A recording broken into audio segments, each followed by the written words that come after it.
결국 어제 순자 씨의 어떤 그런 반칙성 손 내밀기, 그리고 광수 씨의 1, 2년 하면 탑 클래스가 된다라는 그런 자신감. 그 두 가지가 어제 큰 이슈였군요. 이렇게 거울공주 같은 모습을 보이면서 영숙 씨가 사람들에게 인기를 못 끄는 것 같아. 영숙 씨 여러모로 아쉬워요. 네. 영숙님은 4차원 끼가 있거든요. 근데 이 사람의 직업이 그냥 일반 어느 게 성실하게 살아온 것을 증명하는 그런 사람이다라고 했을 때는 이 사람이 굉장히 알짜일 수 있는데, 근데 뭐 아직은 모르죠. 상철님은 왜 영자님 눈빛에 많이 흔들리고 계신 것 같은데요. 근데 영수 씨의 허세가 지금 본인 팀원들, 본부 인원들이 생각했을 때는 허세가 아니거든요. 대단한 본부장님이시거든. 근데 이제 당장 그 본부 바깥으로 나와서 사람들을 만나니까 벌써 영수 씨는 그냥 귀여운 허세남으로밖에 안 보인단 말이지. 좀 영수 씨가 너무 자기 세계에서 열심히 살다 보니까 일어나는 일이겠죠. 상철님 직장이 하이닉스 아니었어? 하이닉스? 요즘에 막 그 상승세로만 따지면 삼성보다 더 대단한 기업이라고, 삼성은 삼성이지만 삼성보다 높은 데라고 말할 수는 없는데 어쨌건 그 상승세로만 따지면 지금 거의 어깨를 나란히 한다는 느낌을 주기도 하니까 대단한 기업이죠. 지금은 이제 굉장히 엄청난 성장을 해서 요즘엔 뭐 거의 뭐 삼성 이상이라고 말하는 분들도 있을 정도로 25기가 이렇게 시끄러워질 줄 몰랐는데, 여러모로 여러 가지 의미로 그쵸. LBC는 자발적으로 오시는 시스템으로 돼 있죠. 오는 사람도 뭐 어쩌다 보니까 막을 때가 있어. 누구냐 하면 영숙과 광수인데요. 영숙과 광수의 데이트까지 가기 위한 빌드업을 쭉 보면 좀 더 광수님에게 포커스를 맞춰볼게요. 광수님에게 포커스를 맞추고, 왜냐면 영숙님은 이 상철님과 데이트에서의 사각관계가 된 거지 지금. 이게 살짝 언더독 느낌이 나다 보니까 이게 약간 안쓰러워요. 굉장히 혼자서도 잘 노는 곰 같은 언더독 이러니까 이게 간접적으로 되게 응원하고 싶은 마음이 생기는 캐릭터가 구축되고 있는 것 같아요. 광수 씨와 옥순 씨는 예술로 물꼬를 텄고, 이제 광수 씨는 본인의 삶에 있어서 그런 부분이 있는 것 같아요. 예를 들어서 나는 나의 어떤 그 빛나는 창의력, 품위, 내가 타고난 거에 비해서 누리지 못하고 살았다라는 생각. 그게 광수님의 어떤 큰 상처인 거지, 상처. 광수 씨의 어떤 그런 부분은 상처에 가까워요. 그러니까 심리적 결핍은 상처인데, 상처는 심리적 결핍을 낳는데, 그러니까 다른 사람은 우리 집은 가난했었어. 엄마는 짜장면이 싫다고 하셨어. 그렇게 하는 정도로, 물론 그 노래 가사도 트라우마긴 하지만 그냥 나는 가난했었어. 그래서 가난에 익숙해. 그 차원이 아니고 광수 씨는 그게 굉장히 큰 상처로 남아있는 그런 부분들이 계속 보이거든요. 근데 충분히 이해가 가죠. 광수님은 이제 마틸다라는 동화가 있거든요. 제가 좋아하는 작가 로알드 달 작가의 마틸다라는 게 있는데, 뭐 찰리와 초콜릿 공장 알죠? 그것도 로알드, 약간 기괴한 동화 같으면서도 재밌는 이야기를 많이 쓰는 작가인데, 마틸다 내용은 거기서 이제 그 내용 전체가 비유되는 건 아니고 마틸다가 굉장히 천재 소녀란 말이야. 심지어 초능력도 쓰는 걸로 기억해요. 공부도 잘하고 뭐든 잘하는 천재 같은 아이야. 근데 그 부모는 가난하고 정말 막 드세고, 그리고 돈돈돈 하는 막 그런 부모인 거지. 그래서 이 마틸다는 한편으로는 본인이 원하는 만큼 환경에 받쳐주지 못하는 그런 상황이에요. 그래서 이 마틸다가 상징하는 거는, 그러니까 아이의 시각으로 보면 나보다 부족한 부모란 말이야. 그래서 그 광수 씨는, 그러니까 마틸다와 광수가 같다는 뜻이 아니라 광수 씨는 자신을 그런 마틸다 같은 사람으로 인지하지 않았을까 싶어요. 엄청 울었어요? 그렇구나. 그러니까 이 광수 씨는 자기가 굉장히 꿈도 크고 나를 밀어주기만 하면 나는 다빈치가 될 수 있을 정도의 사람인데, 그게 지원이 안 되는. 근데 막상 그런 지원을 받았을 때 다빈치만큼 되긴 힘들죠. 근데 이제 그 중에서 지금보다 좀 더 나은 삶을 살았을 거라는 거는 광수 씨는 확신하고 있는 거지. 근데 참 사람이 그래요. 이게 모든 게 풍족하면 그 치열함이 사라져서 결과는 그만큼 안 나올 수도 있어. 근데 물론 그거는 뭐 결과론적 얘기니까 알 수 없는 거지만, 어쨌건 광수 씨는 그렇게 생각하는 거고, 광수 씨는 그러니까 내가, 내 부모는 그냥 드세고 어디 그냥 돈밖에 모르는, 그래서 거기서 그런 장면이 나와. 마틸다한테 공부하지 말라고 하는 장면이 나왔던 걸로 기억해. 공부 뭐하러 하니? 약간 그렇게. 나이가 뭐 공부고 뭐고 됐고 그냥 그렇게 하는 거지. 그러니까 광수 씨도 그런 나를 마틸다 같은 존재로 나는 초능력이 있는 존재인데 우리 부모는 나를 공부하는 것조차 필요 없다고 나가서 돈 벌 생각이나 하라고 돈을 아끼고 돈 벌고 이러라고 이제 하는 거지. 근데 뭐 적당히 막 너무너무 시키는 것보다는 적당히 스스로 하고 싶게 만드는 그걸 자극할 필요는 있는 것 같아요. 근데 또 그거를 내가 놀라고 했으니까 또 그냥 지켜봐야 되는데 또 그걸 못 참고 또 붙잡고 혼내고 또 그런 경우가 있을 수 있죠. 진짜 노르라고 했으면 정말 끝까지 버틸 수 있어야 돼. 근데 애초에 그 방향이 정말 얘가 끝까지 노는 걸로 갈 수도 있다. 마틸다 속에서 부모는 책을 집어 던졌지만 광수는 책을 사고 싶은데 책 살 돈을 아끼라고 말했겠지. 책 살 돈을 아껴야 돼. 그러니까 마치 그 마틸다가 그러니까 마틸다랑 광수는 우리가 봤을 땐 달라요. 광수 씨는 마틸다를 보면서 나갔다고 생각할 것 같아. 근데 광수 씨는 분명히 뛰어나고 천재적인 부분이 있는 사람일 거거든. 사람 자체가 똑똑하고 똘똘하고 그러다 보니까 또래랑 어울릴 때도 잘 어울리지 못했을 거야. 왜냐면 토론을 함부로 했다가는 위험하거든. 그래서 광수 씨는 이런 예술을 다 좋아한다. 광수 씨가 가진 어떤 감성적이고 그리고 품위 이런 것들을 누구에게도 인정받지 못했잖아요. 나도 저 사람들처럼 우아하게 살고 싶다. 나에게 걸맞는 그런 우아한 지원이 있었다면 나는 얼마나 이렇게 풍류를 즐기는 초엘리트가 돼서 살아갈 수 있었을까?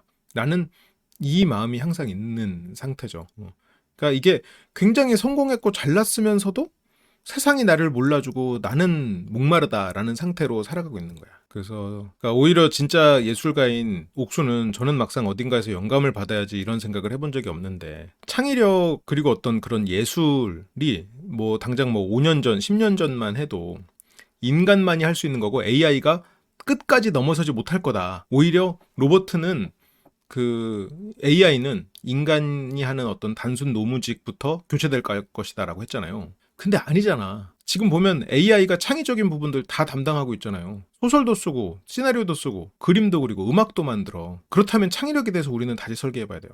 근데 이거 내가 5년 전에 창의력에 대해서 영상 올린 게 있어요. 창의력은 엄청난 데이터를 머릿속에다가 주입했을 때 되는 거라는 거죠. 틀을 만들고 암기했을 때 만들어지는 게 창의력이라고 제가 만든 영상이 있었거든요. 근데 AI는 정확히 그걸 하잖아요. 데이터를 엄청나게 쌓고 어떤 틀을 딱 주입하면 그 틀을 딱 지키잖아요. 그러니까 예전에 뭐 그 무슨 시조 같은 것도 뭐 사면에는 첫 때 세 글자를 써라 그런 틀이 있잖아요. 그 틀이 있을 때 사람의 창의력이 자극돼요. 그리고 그 기존의 시조들을 다 외우잖아요. 그래서 암기와 틀, 이 두 가지 안에서 나타나는 게 창의력이거든요. 그러니까 음계를 모르면 작곡을 못 하는 거야. 그래서 어떤 그 영감도 옥수님처럼 지금 광수님은 옥수님에게 대치동 예술이라고 비하를 뭐 본인의 의도는 비하가 아니었겠지만 비하를 했지만 옥수님은 정확히 그런 부분 물론 옥수님이 뭐 작곡가는 아니니까 좀 다를 수 있겠지만 반복된 학습, 반복된 주입을 통해서 나타나는 게 실은 창의력이에요. 사람들이 오해하고 있어. 창의력은 굉장히 자유분방한 데서 일어나는 게 창의력이라고 생각하는데 아니에요. 일단 데이터가 쌓여 있어야 그 데이터들을 연결할 수 있기 때문에 기본적으로 머릿속에 많이 집어넣어 놔야 돼. 집어넣어 놓고 그 다음에 좀 뭐 잠깐 휴식을 취할 때 그때 그것들이 연결되면서 창의력이 생길 수는 있겠지. 그래서 지금 뭐 인공지능이 창의적인 부분을 굉장히 잘 하고 있죠. 지금 옥수님은 영감을 받아야지 이런 생각 해본 적이 없는데 여기에서 진짜 세계적으로 어떻게 보면 최고 엘리트 코스를 밟아온 예술의 엘리트에게 의료의 엘리트가 영감을 받는 법에 대해서 알려주고 있습니다. 그래서 이제 광수 씨의 근데 말이 이제 뭐가 문제냐면 그래서 어떤 거 해봤어요? 라고 물어봤을 때 다라는 표현을 해. 그걸 구체적으로 말하지를 못해요. 어떤 작품 좋아해요? 다. 그래서 뭐 어떤 경험 해봤어요? 다. 뭐 어떤 주제 가지고 친구들하고 어떤 주제로 얘기해요? 다. 일단 다라고 얘기해. 그렇다면 광수님은 표현하는 게 먼저야. 내가 어떤 얘기를 한다는 거를 기억을 떠올린다기보다는 내가 다 얘기할 수 있는 사람이라는 거를 표현하는 게 문제야. 그렇게 되면 광수님이 진짜로 그런 주제를 얘기를 나눴는지 안 나눴는지에 대한 신뢰성이 떨어져 버리는 거예요. 그렇죠. 이제 광수님이 어쨌건 뭐 전공의는 안 했지만 그래도 어쨌건 뭐 의료나라에서 열심히 이제 의사 생활을 하고 있으니까 그렇죠. 그래서 창의력은 그래서 기본적인 암기를 통한 데이터 확보 뇌에다가 데이터를 주입하는 거. 두 번째는 그 데이터를 조합할 수 있는 다양한 프레임을 경험해 보는 거. 그리고 세 번째는 그 다음에 생각을 많이 해보는 거지. 조합을 많이 해보는 거지, 머릿속으로. 이 세 가지가 결과적으로 창의력으로 연결되는 거예요. 이런 의료 행위는 인간의 몸에 대한 이해가 해야 돼요. 라고 말해. 광수님 앞에서 유도영철님이 그렇게 말했다고 생각해봐. 그러면 광수님이 어때? 아, 그렇군요. 아우, 그렇군요. 잘 배웠습니다. 할까? 무슨 소리를 하고 있어. 의사도 아닌 게. 지가 뭐 국가대표지 뭐 의사야? 라고 할 거 아니에요. 광수님 앞에서 그랬다고 치면 광수님이 그럴 거 아니야. 그런 부분들을 상대적으로 생각할 수 있어야 되는 거지. 근데 영철님은 어쨌건 인간의 몸에 대해서 이해를 잘하고 있겠죠? 그러니까 이제 여기서 저는 예술을 추구하지만 그걸 학구적으로 해왔던 것 같아요. 근데 여기서 이제 광수님과 이제 영철님으로 이제 대입시켜서 생각을 해보면 이제 광수님이 무슨 말을 했는지 광수님이 스스로가 느낄 수 있을 거예요. 내가 이제 광수님이 말하는 거야. 저는 이제 의사로서 무언가를 추구하지만 그거를 뭐 학구적으로 해왔던 것 같아요. 그쵸? 광수님은 자기의 어떤 직업을 뭐 자랑스럽게 생각하지 않으니까. 그러면서 이제 여기서 이제 유도 영철님이 그러는 거지. 그런 걸 그냥 대치동 의료라고 해요. 나처럼 현장에서 이렇게 사람이랑 부딪혀보고 몸을 배워가는 사람의 몸을 알아야 돼요. 의사는 그래야 되는 거야. 광수님 속이 굉장히 상할 것 같은데. 그러니까 이런 것들이 역지사지야. 제가 괜히 뭐 유도 영철님 끌어와서 죄송합니다. 근데 아니 왠지 사람 몸에 대해서 가장 잘 알 것 같잖아요. 의사가 아니면서 사람 몸에 대해서 가장 잘 알 사람. 그러면서 낯설에 가장 최근에 출연했던 사람들을 쭉 떠올려보니까 유도혁철님이 떠올랐어. 그리고 지금 옥수님은 그냥 예술로 먹고 사는 사람 정도가 아니라 그 최고 엘리트 코스를 받아온 사람이야. 어떤 창의적 새로운 경험이 아니라 그 한 가지를 갈고 닦는 노력이 필요하죠. 그러니까 옥수님은 그렇죠. 새로운 경험 물론 중요할 수도 있겠지만 실은 진짜 그 예술의 디테일을 본인이 잘하기 위해서는 발차기를 1000번 해봐야지. 근데 발차기 1000번이 생각보다 많지는 않은데 그냥 비유적인 거겠죠. 그게 이제 방금 영철님하고 광수님을 바꿔서 그런 걸 대치동 의료라고 하는 거예요. 의사 되려고 그냥 수능 점수 가지고 의사 된 거지. 사람 몸은 이렇게 부딪혀봐야 아는 거예요. 내가 그래서 웬만한 의사보다 훨씬 잘해. 내가 만약 의사 공부했으면 우리나라 최고 의사 됐을걸요? 하면서 지금 광수님 앞에서 유도영철님이 얘기하고 있다고 생각해봐. 그런 거를 대치동 의료라고. 그냥 의사 되려고 그냥 대치동에서 공부한 걸로 그냥 의사 되는 거지. 그게 무슨 의사야? 사람 몸에 대해서 알아야지. 그래서 나처럼 이렇게 부딪혀보고 내 몸을 직접 이렇게 치료해본 사람이 그게 진짜 의사인 거예요. 그런 걸 경험해봐야 돼요. 그런 걸 당신이 하는 거는 그냥 그 대치동 의료지. 이렇게 말하고 있는 거야. 그러니까 바꿔서 생각하면 이게 그러니까 맥락상으로는 이렇게 대칭이 될 수가 있는 거지. 그렇게 말할 자신감이 있는 것도 이해해요. 방금 그래서 내가 영철님 예시를 든 거야. 내가 말하니까 재수가 없지. 근데 진짜 국가대표인 그리고 몸으로 부딪히는 그런 직업의 국가대표의 말은 뭐 어쨌건 이 사람이 한 분야에서 성공한 사람은 맞으니까 그래서 영철님 예시를 들은 거란 말이죠. 근데 그럼에도 불구하고 지금 광수님은 그게 되게 무례할 거라고 생각할 거란 말이지. 그러니까 광수님이 자기가 의사 생활을 해봤기 때문에 알 거예요. 에이씨 무슨 아무리 유도 국가대표라고 그래도 그게 같나? 의사 생활을 하는 거랑 직접 자기가 환자들 봤어? 똑같아요. 그럼 옥수님도 똑같이 생각하겠지. 아무리 자기가 예술 해봤어도 자기가 무대 서 봤어? 세계 무대 나가 봤어? 라고 생각하겠지. 똑같은 거예요. 똑같은 거야 지금. 그래서 옥수님도 속으로 그렇게 생각하겠지. 방금 내가 유도영철님 예시를 든 것처럼 광수님이 그 말을 들으면서 느낄 감정을 아마도 옥수님은 속으로 느끼고 있을 거라는 거지. 그래, 아니 옥수님은 표정이 무덤덤하죠. 그래서 이 사람이 저렇게 무덤덤하니까 아무 생각이 없구나라고 생각하면 그거는 진짜 반성해야 돼. 그게 제일 어떻게 보면 문제되는 것 중에 하나예요. 눈치가 없는 거야, 실은. 이 사람 표정이 무덤덤했으니까 무덤덤한 생각이었겠구나라고 하는 거는 그거는 조직 생활을 진짜 할 때 문제가 크게 생길 수가 있는 일이죠. 왜냐하면 보통 불만이 있거나 불쾌하거나 이 사람에 대해서 실은 안 좋은 악감정이 생겼을 때 보통은 무덤덤하게 반응합니다. 물론 옥수님이 그렇다는 건 아니에요. 무덤덤한 표정일 때 실은 본인은 찍혀 있을 가능성이 커요. 그래서 조심해야 돼. 그러니까 일반 사회에 적응하려면 무덤덤한 사람은 무덤덤한 것이 그냥 그게 뭐랄까. 그러니까 무덤덤했으니까 좋다 아무 생각 없을 거다라고 생각하는 건 큰 문제가 있죠. 그래서 어쨌건 여기서 이제 대치동 예술이라고 한다. 아까 제 연주도 그러면서 여기서 대치동 예술이라고 했을 때 아까 제 연주도라고 물어보는 거가 표정이 무덤덤하다고 해서 이거를 옥수님이 아무 생각 없다고 말할 수 있을까? 옥수님이 저게 성격이 좋으니까 넘어가는 거야. 그리고 오히려 이제 광수님이 가진 직업과 이렇게까지 얘기할 수 있다고? 한번 궁금하긴 한데로 넘어가긴 하는데 최소한 그건 공격적인 말로 느낄 수 있는 거지. 아까 내 연주도 대치동 연주 같았냐라는 걸로 이제 느낄 수가 있으니까. 그래도 다행히 이제 광수 씨는 그거는 제가 평가할 수 있는 수준이 아니라 모르고 평가할 수 있는 건 바이올린이나 피아노. 그러니까 저렇게 이제 그림의 가격을 매길 수 있다라는 것. 그리고 평가할 수 있는 것. 아트페어 같은 데 가면은 이제 그 이렇게 목에 거는 그런 것들이 바이어라고 따로 있잖아요. 그러니까 기본적으로 아트페어는 페어지만 일종 마켓이야. 일종의 마켓이고 그 마켓에서 그 그림을 사고 파는 게 주란 말이에요. 그래서 우리가 이제 뭐 커피쇼나 아니면 뭐 와인쇼나 세계 식품 박람회 이런 거를 가도 거기서는 바이어를 찾으려고 한단 말이에요. 그런 상황인데 광수 씨는 그래서 나는 바이어로서 경험을 한번 해본 거고 그게 또 광수 씨에게는 두 가지 관점이 있을 것 같아요. 하나는 전에 말했던 것처럼 광수 씨는 투자에 대해서 관심이 많은 사람이야. 돈의 흐름에 대해서 관심이 많은 사람이기 때문에 그 돈으로서 미술을 보는 부분이 하나가 있었을 거고 두 번째는 광수 씨는 무언가를 평가하는 입장으로서 어떤 부분에 있어서 통제하고 있다라는 생각, 뭐 내가 시험 보게 하고 평가하는 입장이면 우위에 있는 입장이잖아요. 그런 느낌을 받는 것 자체도 광수님에게는 정서적으로 도움이 될 수 있지 않을까 싶어요. 그러니까 뭔가를 평가할 수 있는 존재라고 스스로 생각하는 것. 근데 뭐 실제로 평가할 수 있는 사람일 수도 있고.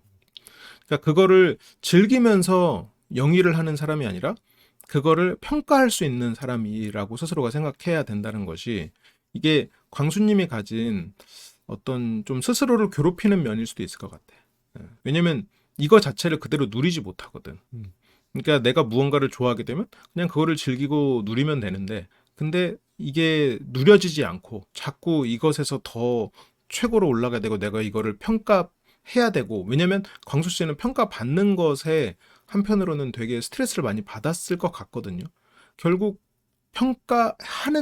하거나 평가당하거나 그 두 가지 프레임 안에서 세상을 볼 수밖에 없는 사람인 것 같아요.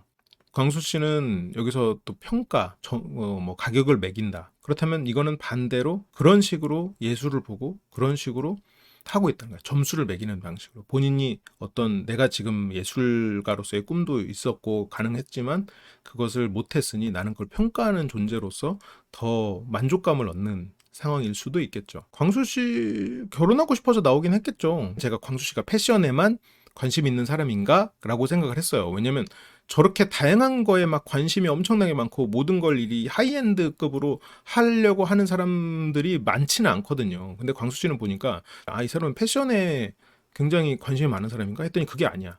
카메라, 뭐 술, 뭐 다양한 거에 자기가 이제 했다 하면 하이엔드로 하고 싶은 사람이어서 처음에는 그래서 여성분들도 어떤 패션을 기준으로 보려고 하나라고 했는데 그게 아닐 것 같아.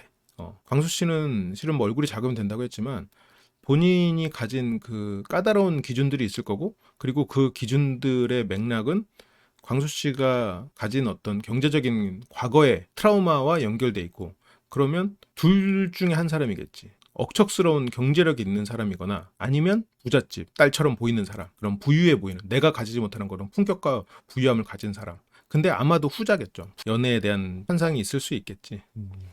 그래서 광수 씨는 뭐 옥순 씨처럼 이렇게 품격 있는 사람이나 아니면 영숙이나 영자 씨처럼 좀 귀엽고 애 같은 사람. 그래서 광수 씨가 가장 원하는 사람은 제가 생각했을 때 이렇게 프로파일링을 했을 때 이건 내 소설이야. 완전히 소설이야. 광수 씨가 실제로 어떤지 몰라. 그냥 광수라는 캐릭터를 가지고 우리가 이런저런 상상을 해보는 거니까. 영자나 옥순 씨처럼 스타일링은 어리게 돼 있는데 성격은 굉장히 생활력 강하고 드세고 그런데 되게 부잣집 딸이고 그리고 이런 것들이 채워져 있으면 광수 씨가 원하는. 근데 실제로 이게 이 교집합이 이루어지기가 힘들지. 그런 여자가 있기가 어려워요. 왜냐면 그 조합이 만나기가 어렵거든. 아니 그리고 광수 씨가 이건 직접 말한 것도 아니잖아. 내가 만들어낸 그냥 소설이니까. 패널들이 이제 허세라고 얘기를 하죠. 광수 씨는 패널들이 자신의 이런 능력에 대해서 허세라고 규정을 했을 때 광수 씨는 기분이 나쁘지 않았을까?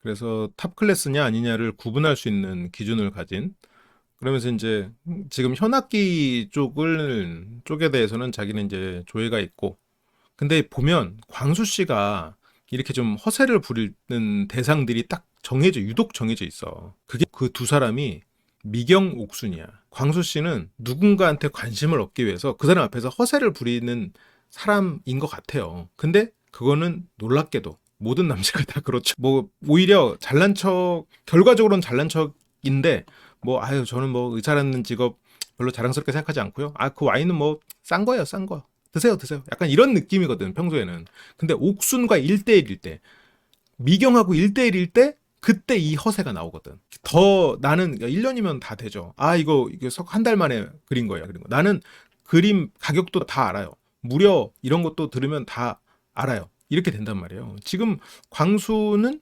미경과 옥순에게 지금 그게 각각 나왔어요. 그렇다면 광수 씨는 미경과 옥순 씨에게 되게 멋있는 대단한 사람처럼 보이고 싶다라는 마음이 큰 거고, 그렇다면 지금까지 광수 씨는 이 두 사람 중에 하나를 선택하려는 마음이겠구나라는 거를 이걸만 봐도 알 수 있지.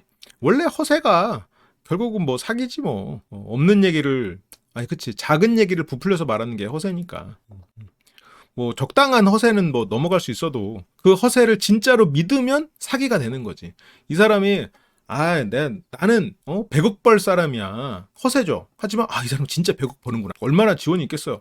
진짜요? 그러면 그 막 고지고대로 믿고 이 사람이랑 결혼하면은 나의 노후는 완전히 보장되겠구나. 그거 믿고 결혼하고 살면 그거는 사기당한 거지. 근데 그걸 애초에 안 믿어요, 사람들은. 안 믿으니까 허세인 거야. 요즘에는 그러기가 쉽기는 할 것 같아요.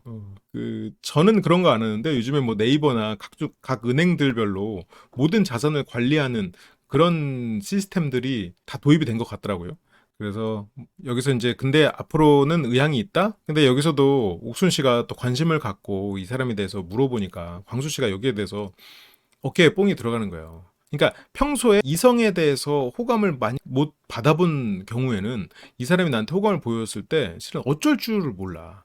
그래서 더 과시를 하는 쪽으로 나타날 수가 있죠. 그래서 관심을 두고 보면 내가 관심 가졌을 때 최고 수준이 안 된 게 없다. 뭐 자신감 있는 거 좋죠. 자신감 있는 게 좋은데 문제는 지금 상대는 진짜 그 최고 수준의 연주자 옥수님이었던 게 문제죠. 여기서 이제 옥수님이 아니고 조금 좀 어린 뭐 그냥 대학생 아니면 그런 인재의 사람들 이렇게 인재에서 순진하게 이렇게 그렇게 살아온 그냥 평범하게 살아온 사람들 입장에서 들으면 역시 우리 의사 선생님 대단하십니다. 진짜 의사 선생님 못하는 게 없어요. 근데 옥수는 그 세계 최상급 엘리트들하고 그 정말 0.01초 차이에 그 우리가 보는 체육계에서도 0.01초 차이로 승부가 갈리는 것처럼 옥수님도 그 디테일 하나 때문에 진짜 밤새 가면서 훈련을 했을 사람이란 말이야. 세계 최고 수준이 되기 위해서 30년을 갈아 넣은 사람이라고. 30년을 갈아 넣어도 지금 될까 말까인 거야. 본인은 그렇게 살아온 사람에게 나는 뭐 1, 2년이면 된다라고 하는 거는 이제 반대로 이제 여기 앞에 영철님이 앉아 있어요. 그 의사, 저처럼 사람 몸 아는 사람이 하면은 진짜 제대로 병원 차리죠. 그냥 그렇게 대치동 의료예요, 그건. 내가 관심 가졌으면 세계 최고 수준 안 된 게 없어요. 나 국가대표예요. 의사? 국가대표지. 내가, 그럼 뭐, 광수님이 그럼 몇 년쯤 하면, 내 사람 몸도 다 아는데 1년이면 의사 돼서 하죠. 근데 인제 그렇게 하는 것보다 나는 세계 최고의 의사가 되지. 라고 한다고 생각하면, 광수님은 그냥 무표정으로 들을 수는 있겠지만 그게 지금 옥순 마음이겠죠. 근데 광수님이 예술을 좋아하고 이렇게 관심이 많은 거는 한편으로는 귀엽게 보일 수도 있을 것 같아요. 예술에 대해서 관심 있는 것 자체는 또 재밌게 느낄 수도 있겠지. 같이 뭐 연주회를 들으러 갈 수도 있는 거고. 그러니까 광수님의 이런 부분들이 약간 옥순에게 잘 보이기 위한 허세에 가까워요. 지금 보면 미경하고 옥순한테만 그러거든. 그리고 본인이 가진 어떤 또 이렇게 멋진 모습을 또 보이고 싶은 그런 부분들이 있단 말이에요. 근데 그게 맞아요. 방송이니까 저런 부분이 딱 편집돼서 나와버리니까 이제 광수 씨가 이렇게 세상 예술인들에게 집중 포화를 받게 되는 그런 걸로 이제 이어질 수가 있는 거지. 광수님은 저거 잘 보이려고 하는 말이에요. 그러니까 옥순에게 잘 보이려고 하는 말입니다. 미경에게 잘 보이려고 했던 말이고 옥순에게 잘 보이려고 하는 말이에요.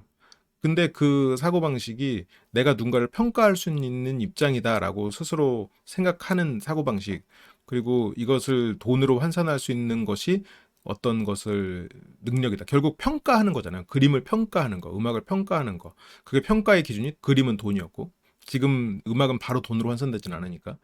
결국 평가하는 것, 그 평가의 기준은 돈. 그게 이제 광수 씨가 가진 그 과거의 경제적인 트라우마랑 연결이 돼 있는 부분이겠죠. 옥순 미경이 모르겠어요. 예술이라는 점 자체가 매력을 느꼈을까? 그냥 패션이나 이런 스타일이 아니었을까 싶은데 패션 스타일일 것 같은데. 그래서 옥수님이 그럼 그 기간이 어느 정도 걸려요? 그러니까 집중적으로 하면 1, 2년. 그러니까 내가 듣기에는 이 정도면 됐다, 훌륭하다라고 생각할 수는 있겠지만 또 다르죠. 자기가 지금 그 중학교에서 축구를 가르치고 있잖아요. 그리고 실은 K리그 1부 리그를 뛰지도 않고 국가대표가 된 적도 없지만 국가대표 감독이 되겠다는 꿈을 가지고 있단 말이야. 꿈을 꾸는 건 좋죠. 꿈이 큰 것도 좋고. 하지만 현실적으로 우리가 그게 가능할 거라고 생각하지는 않죠. 그게 된다면 정말 기적적인 일이고. 그래서 실은 영철님도 자기소개 때 허세 부렸어요. 영수는 뭐 안 부렸나? 내년에 연봉 12억 될 것 같다라고 허세 부렸잖아요. 그래서 뭐 이번에는 다 그랬는데 이게 광수 씨의 허세가 더 보기가 거슬리는 것 중에 하나는 광수 씨가 어쩌면 가진 것 자체가 많고 자기 분야에서 굉장히 성공한 사람인데 그거를 마치 그건 별거 아니고요 이렇게 하는 게 좀 보기가 안 좋은 부분이 더 있을 수도 있겠죠. 그냥 막무가내 허세가 아니라는 부분들이 좀 있긴 있어. 근데 진짜 이번 기수에는 영호는 안 부렸잖아. 근데 영식은 자신감 허세, 영수는 연봉 허세, 영철은 국가대표 감독 허세, 광수 씨는 예술 허세. 영호하고 상철은 지금 허세를 아직 안 부린 것 같은데? 허세가 있나? 마치 여성을 잘 아는 것 같은 그런 허세인가? 상철은 아직까지는 모르겠어요. 카시트 허세.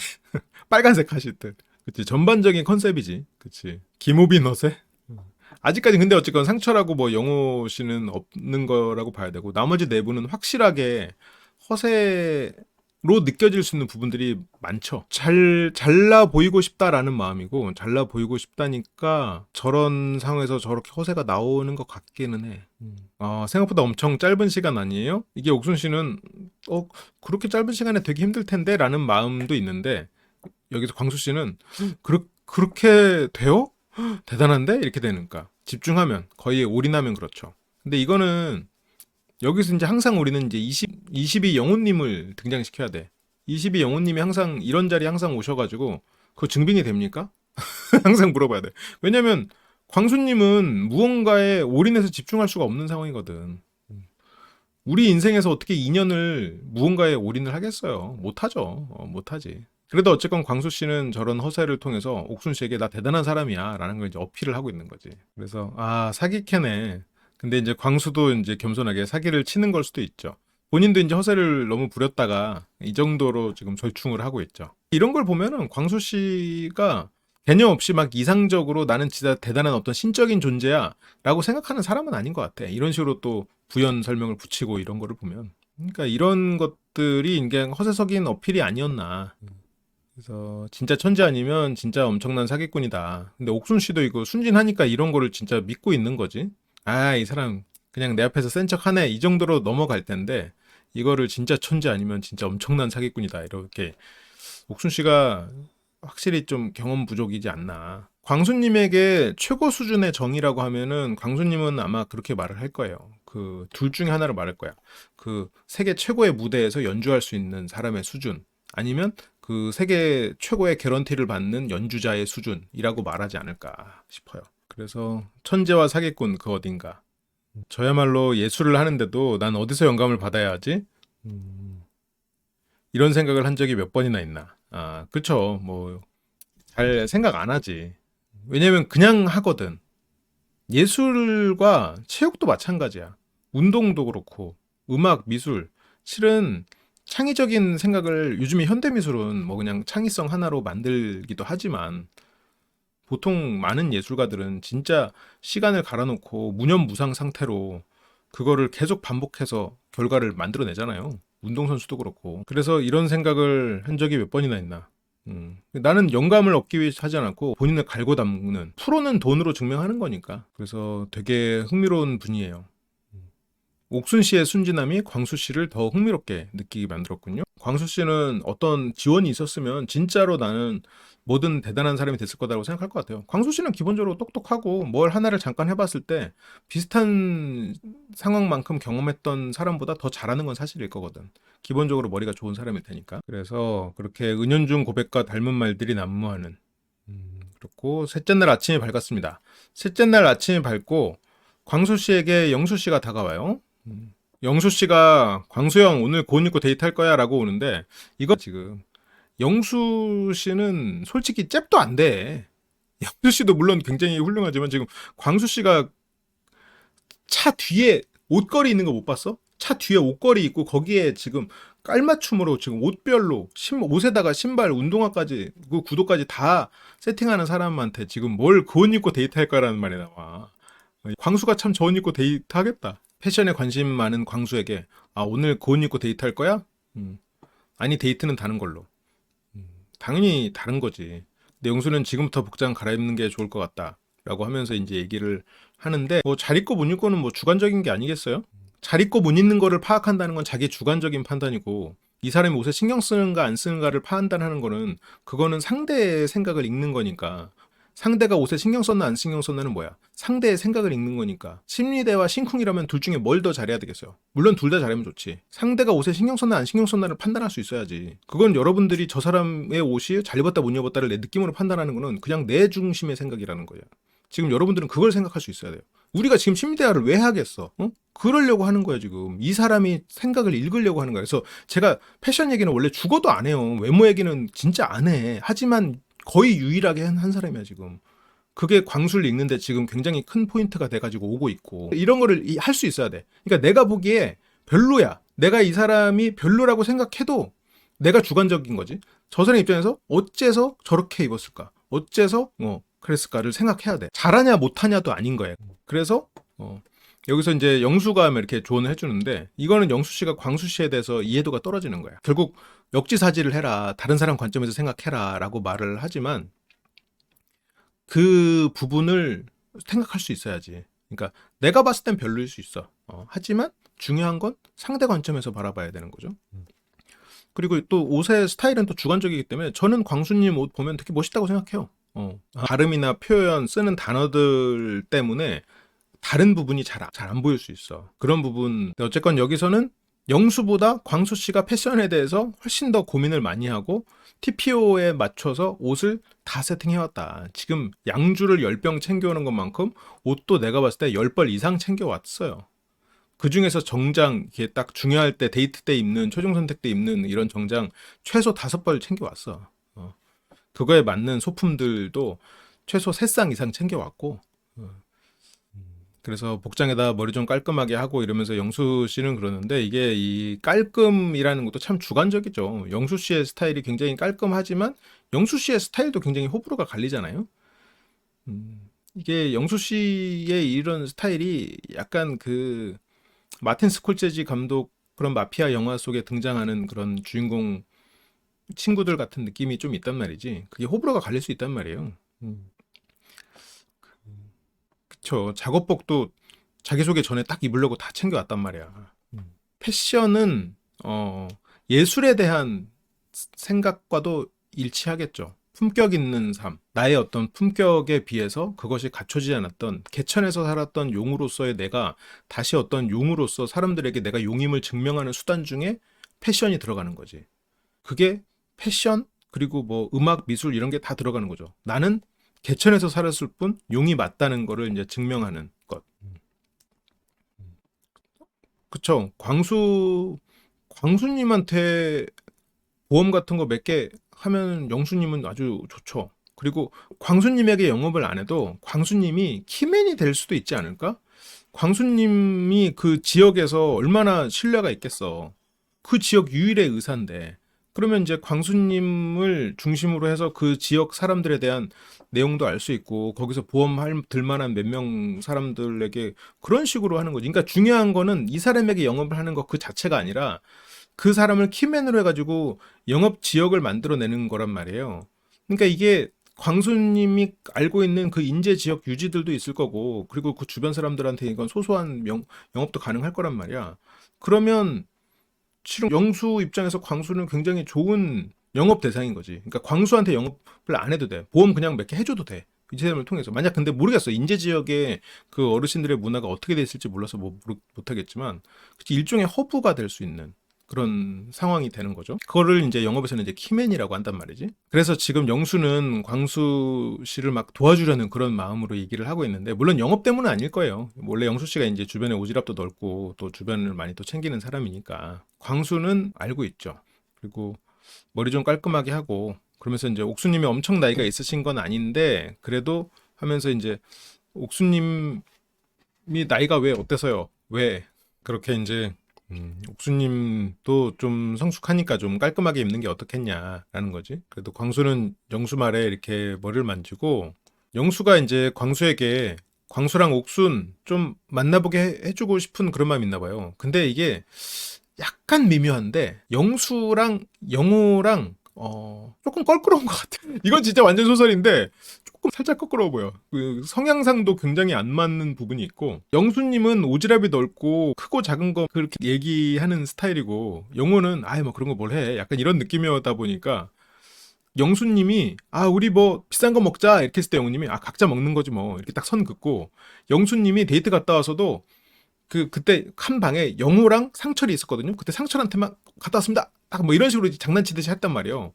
그래서 뭐 나중에는 더 친해지겠지만 약간 영호 씨가 영수 씨의 그런 높은 텐션에 잘 이렇게 대응을 못하는 부분들, 리액션을 잘 못해주는 부분도 있고 이러니까. 그래서 영호님하고는 조금 별로 안 친한 것 같고 뭐 나중에 친해지겠지. 근데 지금 영호님하고 잘 돼가고 있는, 그래서 여자들 사이에서는 약간 영호는 옥순이다 느낌이 좀 있어요. 물론 현숙님은 그 사이를 비집고 들어가고 싶은 마음도 좀 있지만 좀 그러다 보니까 아무튼 이게 영호랑 옥순님은 그 여자들 사이에서는 좀 이미 약간 커플 형태로 됐는데 근데 지금 그 사이를 영수가 광수에게 비집고 들어가라고 하는 거란 말이야. 영호에게는 약간 무례한 것까지는 아니지만 이거는 광수를 파이팅 이러는 거는 영호에게서 뺏어라는 느낌하고도 연결되는 거란 말이에요. 그 부분이 지금 영수가 시야가 좁은 건지 아니면 영호보다 광수를 조금 더 확실한 영업 대상으로 느끼는 건지는 모르겠어. 그러니까 영수가 지금 광수를 밀어주는 이 행위가 영호에게는 조금 신뢰되는 행동일 수도 있죠. 영호는 스스로도 잘하는데 광수는 우물쭈물하는 못하는 캐릭터라 그렇게 영수 씨가 밀어줬을 수도 있는데 근데 광수 씨는 영수가 생각하는 것만큼 우물쭈물하고 알아서 잘 못하는 캐릭터 아니에요. 지금 허세나 이런 부분이 심해서 그 순간적으로 너무 과한 허세를 부린다는 그런 치명적인 발작 버튼이 있는 건 사실이지만 광수 씨는 말 센스나 이런 거 영수보다 부족하지 않아. 오히려 영수보다 훨씬 더 전략적인 면도 있어. 근데 이제 다만 좀 목소리나 말 속도 그리고 외모나 이런 부분에 있어서 좀 아쉬움이 있는 거지 센스 자체가 없진 않아요. 지금 영수 씨는 총알을 10발 날려가지고 한두 발 맞는 수준이란 말이에요. 유머나 이런 센스가. 광수는 한 2발 날려가지고 그래도 한 발 맞아. 지금 적중률로만 따지면 광수가 훨씬 더 높죠. 패션? 광수가 신경을 써도 한참 썼단 말이야. 그런데 지금 영수 씨가 이게 아직은 만난 지 며칠 안 돼서 그렇겠지만 고수를 못 알아보는군요. 그래서 대화 순서가 원래 옥수님 생각했던 거라 그러면서 영수 씨가 그러면 옥수님 오면 따로 뺄게요. 이걸 보고 데프콘이 웨이터라고 표현을 하는 게 이거 웨이터들이 그렇잖아요. 그럼요. 오늘 광수님 오셨는데 제가 훌륭한 분은 따로 빼서 모시도록 하겠습니다. 뭐 그러잖아요. 그 약간 그런 느낌으로 지금 그러니까 이제 데프콘이 웨이터라는 표현을 쓰는 거지. 여기 좋네요. 오늘 그렇게 이제 여기 좋네요. 그래서 의사가운 입는 거랑 이렇게 입는 거랑 신뢰성이 달라지잖아요. 지금 영수는 이 신뢰성에 대해서 얘기하는데 영수의 문제는 지금 약간 영업 마인드로 생각하고 있어. 예를 들어 보험을 파는 사람은 이 사람이 다른 보험이 있어도 내가 2순위, 3순위여도 팔면 돼. 근데 이성의 마음에 드는 건 무조건 1순위여야 되는 상황인데 지금 영수 씨는 지금 그냥 이 사람이 다른 1순위가 있어도 내가 이 사람 마음을 움직이기만 하면 된다고 생각하는 것 같아요. 그래서 이런 신뢰성, 사람 상대에게 어떤 신뢰를 주는 것. 근데 이성으로 보이는 것도 다르단 말이에요. 그리고 영수 씨가 이런 신뢰성을 운운하기에는 본인의 자기소개에는 약간의 신뢰성은 좀 떨어지지 않았나. 물론 영수님은 모든 걸 다 진실되게 말했겠지만 조금 신뢰성이 좀 떨어지는 부분도 있었던 것 같아. 그러니까 영수 씨가 거짓말을 말한 건 아닌데 듣기에 따라서 약간 이해가 안 되는 부분들. 내년부터는 연봉 12억을 나는 꿈꾸고 있고 거의 다 이루었다라고 하는 게 지금 현재의 어떤 연봉을 얘기하는 게 아니고 내년의 연봉의 꿈을 얘기하는 것이 영철이나 영수나 좀 막연한. 영철이 국가대표 감독 아니잖아요. 물론 그런 꿈을 꿀 수 있지. 연봉 10억 꿀 수는 있지. 그런데 그런 부분이 앞에 말들하고 이어봤을 때 조금 신뢰성을 떨어뜨리는 부분이 있는 것 같아. 그러면서 이제 이렇게 막 옷도 이렇게 막 쭉 차려주고 이랬으니까, 형, 응? 나중에 밥 맛있는 거 사요 이런단 말이지. 근데 밥을 살 정도로 지금 영수가 그렇게 도와주지 않았거든. 근데 이제 저렇게 생색을 내면서 이 사람에게, 이 사람과 관계를 더 끈끈하게 이어가는. 그래서 영업하는 친구들은 보면은 부담스러운데 또 밉지 않은 그런 친구들이 많아요. 그러니까. 그래서 뭐 나중에 밥 맛있는 거 사요 이러면서 영수는 광수가 가진 이 일종의 허세 그리고 인정 욕구. 영수 자체가 그런 부분이 큰 사람이기 때문에 광수의 그런 부분을 알죠. 그리고 영업하는 사람들은 그런 부분을 자극해서 이 사람을 고객으로 둘 수 있다는 것도 알아. 아마 알 거예요, 영수도. 그래서 광수 씨는 일단 재력도 있고 그 재력을 보여주고자 하는 마음도 있고 그리고 이 사람의 어떤 인정 욕구를 건드리면 이 사람은 거절하지 못할 거라는 것도 아마 생각하고 있을 것 같아. 근데 광수 씨는 거절을 못하는 성격은 아니긴 한데 그래서 어쨌건 광수 씨를 이런 식으로 관계를 맺어두고 싶은 마음이 있겠죠. 그래서 영수의 조언대로 복장부터 갖춰 입고, 그래서 복장을 갖춰 입고 가서 얘기를 나누러 가는 거지. 그러니까 연애 눈치랑 영업 눈치가 다른 게, 연애 눈치는 이 사람에게 특별한 존재가 돼야 되고, 영업은 이 사람에게 그냥 귀여운 존재만 돼도 되는 것 같아요. 그냥 말 그대로 이제 믿음을 주는 존재? 아니면 친구가 되는 것만으로도 충분한 거지, 영업은. 친구 같은 느낌을 상대한테 줄 수 있다. 베스트지. 최고의 영업인이지. 그 수많은 고객들에게 어떤 친구의 느낌을 줄 수만 있으면 최고. 근데 연애는 친구의 느낌을 줬다 싶으면 끝이야. 친구의 느낌이 또 더 이렇게 발전될 수도 있지만 친구의 느낌을 로 시작된다. 그걸 넘어서기가 생각보다 어려울 수가 있어. 그래서 연애 눈치하고 영업 눈치는 확실히 다른 것 같아요. 이 사람이 나를 이성적으로 안 봐도 상관없죠, 영업은. 나를 친구로 안 봐도 일단 안 보는 데서부터 출발해요. 일단 그 사람에게 친구로서만 되면 성공. 근데 연애 눈치는 이 사람이 나를 친구로 보는 것 같아. 아씨, 그러면 가지 말까? 약간 이렇게 되죠. 확실히 다른 것 같네요. 그렇게 이제 광수 씨는 일단 이날은 또 이날의 패션이 있군요. 이날은 또 데이트니까 깔끔한 검은색 정장에 또 너무 무거울 수 있으니까 이제 조금 더 이전에는 넥타이를 메고 좀 포멀한 걸 했다면 여기서부터는 이렇게 조금 캐주얼한 것을 속에다가 넣어서 이제 편안한 느낌을 주려고 하고 있군요. 아, 그러게. 방안도 엄청 깔끔하다, 진짜. 여기가 영수랑 광수 방인가? 최소한 광수 씨가 있는 방이죠. 굉장히 깔끔하게 쓴다, 방도. 곰돌이 정갈하게 딱 앉아있는 거 봐. 야, 얘네들 줄 맞춰서 앉아있네, 진짜. 그러게. 이불도 딱 각 잡고 돼 있고. 이렇게, 누구 한 명이 딱 저렇게 하면은 다른 사람들도 같이 하게 돼 있긴 하지. 근데 광수 씨 성격이 좀 드러나는 것 같아요. 그러면서 이제 사람들이 같이 앉아서 얘기를 쭉 하고 있는데, 광수형님은 옥순이랑 대화 좀 해봤어요? 이러면서 너무 눈에 띄게 대놓고, 여기 영호랑 옥순이랑 옆에 앉아가지고 지금, 있는데, 둘이서 나가서 얘기해보라고 지금. 그러니까 이제, 광수 씨는 해봐야죠. 근데 광수 입장에서는 영수가 고맙긴 할 것 같아요. 이런 상황에서. 여기서는 확실히 밀어줬으니까. 근데 이제 적당히 밀어주고 빠지면 좋은데. 그래서 얘기 좀 해봤어요? 근데 얘기 좀 하고 와. 그러면서 광수 씨가 옥순 씨에게 그냥 눈빛으로 갈까요? 라고 이제 물어보는 거고. 그렇게 이제 두 사람은 나옵니다. 그렇게 해서 옥순 씨 앉아요? 안 그러셔도 돼요? 근데 옥순 씨가 광수를 조금 뭐 배려해줘야 되는 사람으로 생각을 하고 있어요. 그러니까 이제 이게 두 사람의 관계가 잘 발전이 되려면 그 부분이 바뀌긴 해야 돼. 지금은 옥순 씨는 광수 씨를 배려해줘야 되는 사람. 이 사람은 내가 말을 걸어줘야 되는 사람으로 이제 생각을 하고 알려줘야 되는 사람. 그러다 보니까 이제 옥순 씨의 더 친절한 모습이 나오는 거는 맞는데 그게 대등한 남녀 관계로 가려면 그거를 넘어서야지. 그래서 옥순 씨는 여기서도 이제 안 걸어도 되냐라고 물어보고 아까 영수가 말했던 그 자리죠. 그래서 원래 어제 선택할 때 두 사람 중에 고민이었다. 근데 미경님한테 갔네요. 처음에 옥순님이 궁금했고 그리고 미경 씨. 왜냐면 옥순 씨가 왔을 때 카메라를 꺼냈던 건 맞거든. 그 전까지는 카메라를 꺼낼 생각을 못 하고 있다가 옥순 씨가 와서 아 맞아 카메라 꺼내야지 생각했을 수도 있어요. 그것도 가능성이 있고 아니면 옥순 씨를 보고 아 사진에 담아두고 싶다라는 생각을 그제서야 했을 수도 있겠지. 그래서 뭐 어느 쪽이 맞는지는 모르겠지만 어쨌건 옥순 씨에 대해서 관심이 그전부터 있었던 거는 맞는 것 같다. 그래서 처음에는 옥수님이 좀 궁금했고, 그래서 이제 그런 부분이 딱 명확하게 전달이 되지 않으니까 옥수님이 다시 한번 정리해서 확인을 해요. 저도 광수님의 관심 있는 순위에 있으니 앞으로 대화를 많이 해보자라는 뜻인가요? 그렇죠. 그러니까 이런 것들이 약간 좀 옥수님이 광수님을 배려해야 되는 존재로 생각을 하니까, 그러니까 배려심이 나오는 거는 좋은데 약간 대등하게 여기는 건 아니지 않나? 좀 이렇게 연애에서는 좀 경험이 없는 약한 사람으로 보고 있는 게 아닌가? 그런 생각도 좀 들어요. 영호 씨를 그냥 너무 그 너드 프레임으로 봤던 것처럼 광수도 좀 그냥 그렇게 보고 있는 게 아닌가라는 조금 편견이 있는 게 아닌가 싶은 생각이. 그러면서 이제 광수는 긴장되는 것 같아요. 근데 광수 씨는 지금 결혼, 출산 이 두 가지를 확인하고 싶은 마음이거든요. 그래서 미경에게도 그 말을 물어봤고, 근데 이제 그 말을 물어보는 과정에서 뭔가 이렇게 나이도 언급하게 되고 이러면서 좀 불필요한 표현들이 돼버렸지만, 그래도 어쨌건 광수 씨는 결혼하고 어떤 가정을 꾸리고 싶어요? 라고 물어보면 되긴 하는데, 그 부분이 지금 광수 씨는 너무 특별한 질문으로 만들려고 하고 고차원적인 본인의 생각을 표현한다는 그런 차원에서 자꾸 추상적이고, 근데 또 추상적이면 해석이 여러 가지로 될 수가 있고, 해석이 여러 가지로 되면 그 중에는 무례하다고 해석하는 사람도 있을 수 있단 말이죠.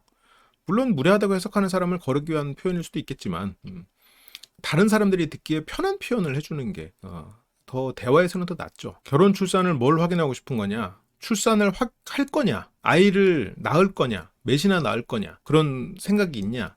그러면 당신이 뭐 둘을 낳는다고 했을 때 그게 지금 가능한 상태냐? 뭐 광수는 그걸 확인하고 싶겠죠.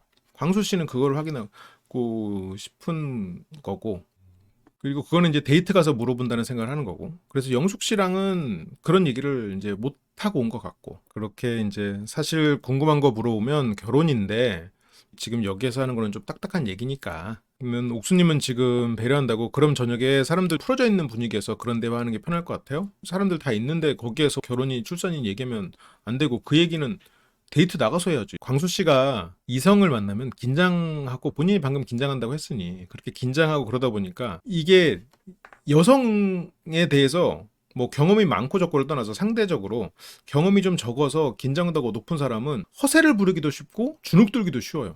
얘기를 어떻게 끌어야 될지 모르니까 막 거기서 허세와 이 주눅 드는 게 두 가지가 동시에 나오면 어떤 얘기가 나오냐면 저한테 궁금한 거 없어요? 하면 허세를 부리고 또 센 척도 해야 되잖아? 그러면 뭐라 그래? 아이, 뭐 저는 뭐 다 알아요. 할 얘기 없어요. 이런 식으로 말해. 주눅 들어서 무슨 말을 해도 생각은 안 나고, 근데 허세는 부려야 되니까 할 얘기 없어요라고 표현하는 그런 일들이 벌어지죠. 두 가지가 동시에 벌어지기도 하는 거죠. 지금 그러면 광수 씨는 이전에 옥순 씨한테는 예술에 대해서 허세는 부렸지만 또 막상 뭘 물어봐야 된다고 하니까 이게 결혼, 출산 이런 고민을 계속 해온 그동안에 고민해왔던 거 정도는 지금 다시 물어볼 수도 있는데 또 막상 그걸 지금 물어보자니 그건 너무 무거운 얘기고, 근데 또 새로운 걸 생각해나자니 지금 또 앞에서 이렇게 막 앞에 여성이랑 같이 이렇게 대화하면서 능수능란하게 할 만한 그런 또 경험은 많지 않단 말이죠.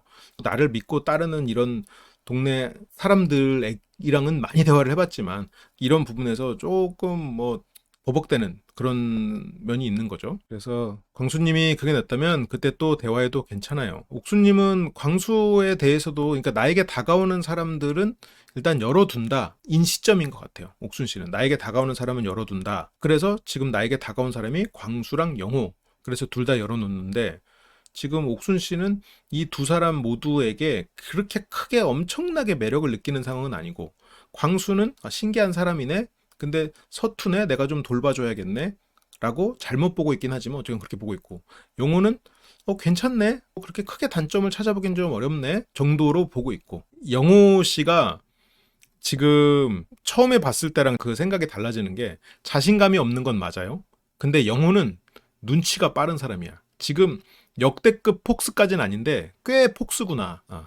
18영수까지는 아닌데 지금 오히려 그쪽 계열로 봐야 되는 게 아닌가 라는 생각이 지금 들기 시작했어. 지금 이번 영호는 18영수 더하기 19영철이 아닌가. 두 사람을 적당히 이렇게 어떤 요소들 뽑아가지고 그냥 묶어놓은 그런 느낌이 있어. 18영수의 어떤 그런 여우스럽고 똘똘한 면과 19영철의 또 서툴고 또 선하면서도 좀 자신감 없는 그런 부분들을 좀 섞어놓은, 아니 어떻게 그 조합이 나오지 생각해보니까 어떻게 두 사람을 섞을 수가 있지 생각이 드는데, 어쨌건 지금 나는 좀 그런 게 아닌가라는 생각이 조금 들고 있어요. 그래서 광수님이 그게 낫다면 그때 또 대화해도 괜찮아요. 배려받는데 저 배려받는 것에 광수 씨는 좀 기분이 좋아지죠. 아직은 저런 배려가 우선이라면 이성적인 후보는 아니기도 한 거예요.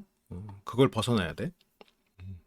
근데 이렇게 했다고 기다리면 안 되고 꼭 먼저 불러줘야 돼요. 아, 낯설 보셨군요, 옥수님? 광수한테는 이렇게 하나하나 얘기해줘야 된다라고 생각하고 있어.